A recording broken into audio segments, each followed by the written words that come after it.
કાંકરેજ તાલુકાના મુખ્ય મથક શિહોરી પોલીસ સ્ટેશનમાં જિલ્લા પોલીસ વડા પ્રશાંત સુબેના અધ્યક્ષસ્થાને લોકસંવાદ કાર્યક્રમ યોજાયો। શિહોરી પોલીસ સ્ટેશન ખાતે જિલ્લા પોલીસ વડા પ્રશાંત સુબેનો લોકસંવાદ કાર્યક્રમ યોજાયો। બનાસકાંઠા જિલ્લાના કાંકરેજ તાલુકાના મુખ્ય મથક શિહોરી ખાતે બનાસકાંઠા જિલ્લા પોલીસ વડા પ્રશાંત સુબેની ઉપસ્થિતિમાં લોકસંવાદ કાર્યક્રમ યોજાયો। પ્રાપ્ત વિગત અનુસાર જિલ્લા પોલીસ વડા વાર્ષિક ઇન્સ્પેક્શન અંતર્ગત શિહોરી પોલીસ સ્ટેશનની મુલાકાતે આવ્યા હતા।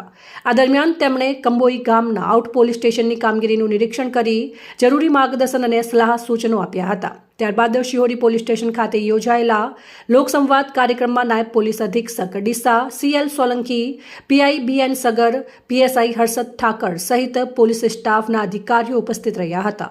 કાર્યક્રમમાં શિહોરી પોલીસ સ્ટેશન વિસ્તારના વિવિધ ગ્રામ પંચાયતોના સરપંચો, સભ્યો અને શહેરના વેપારીઓ, સ્થાનિક આગેવાનો અને લોકો જોડાયા હતા।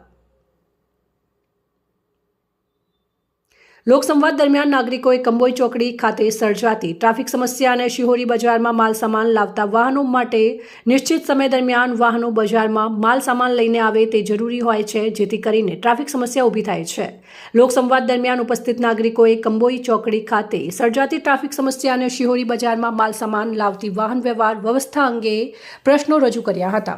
જિલ્લા પોલીસ વડા પ્રશાંત સુબે જણાવ્યું હતું કે બજારમાં માલ સામાન લાવતા વાહનો માટે નિશ્ચિત સમય મર્યાદા નક્કી કરવામાં આવે તો ટ્રાફિક સમસ્યામાં નોંધપાત્ર ઘટાડો થઈ શકે છે।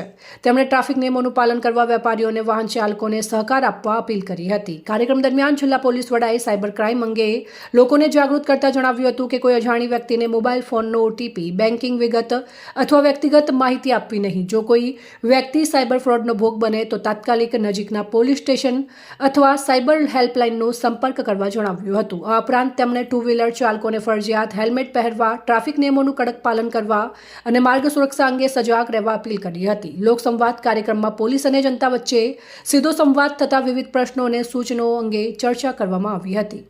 અહેવાલ રામજીભાઈ રાયગોર, બનાસકાંઠા।